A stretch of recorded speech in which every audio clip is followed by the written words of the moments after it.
strategy. But first of all, I wanted to ask you guys, what are we going to see here?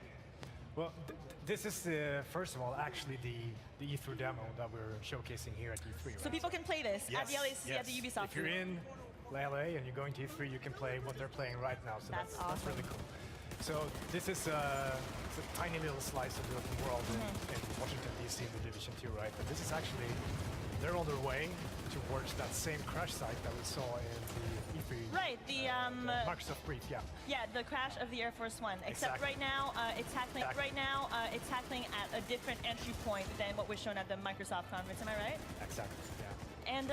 And so obviously the big reveal was the setting, Washington, D.C., capital city of America. Christian, I want to ask you, what was the reasoning behind that? Can you tell us a bit more?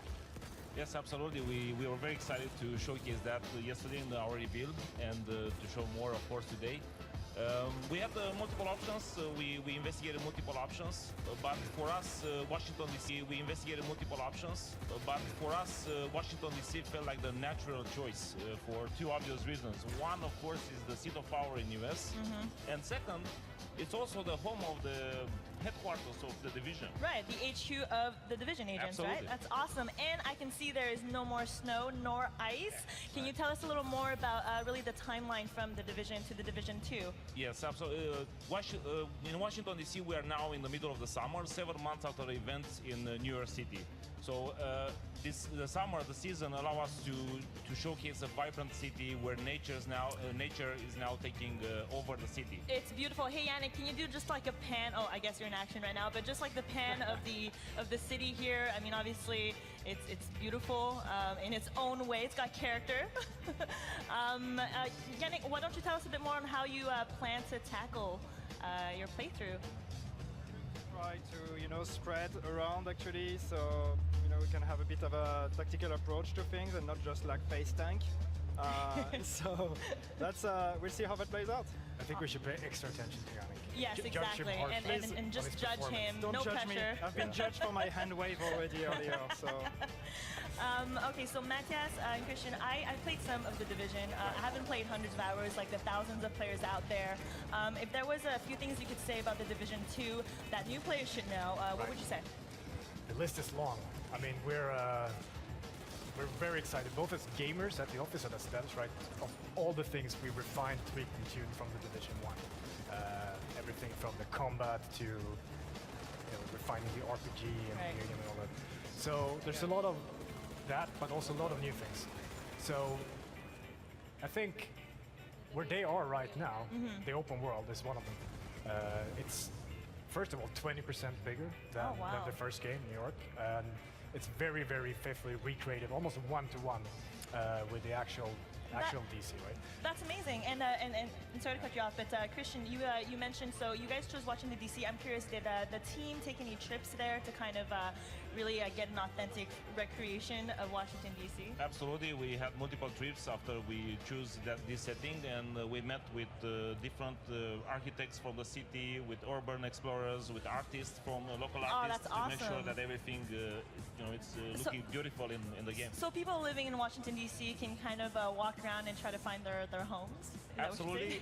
Although this is an interpretation of Washington, our interpretation of Washington, D.C. is going to be a bit more, let's say, with more nature into it. Yeah, absolutely. But then also this open world in the Division 2 is very much alive. We put a lot of love, sweat, and effort into creating this living world system where not just the enemy factions of the world spread out in different areas, right? But also the civilians that you're fighting to help and protect. They're all doing things in the open world dynamically. Oh, that's awesome. So they're acting on needs for resources and goals of what they're trying to achieve, not least to control these key strategic locations like this control point here by the crash site. This creates a lot of movement and activity, and ultimately things for you to do as a player and surprise. Right. Because you don't know what's going to happen around the next corner. Right? Absolutely, a lot of gameplay opportunities for the player to kind of pick and choose exactly what it is that they want to do.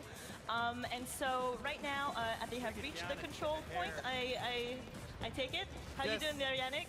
That's fine. We are kind of, we all enter from the same area. Actually, we just try to rush into it, and we are pushing our way through.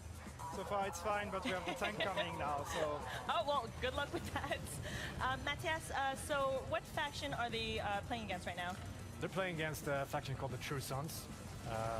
Nasty people. Nasty people that Yeah. they should get rid of. Yeah.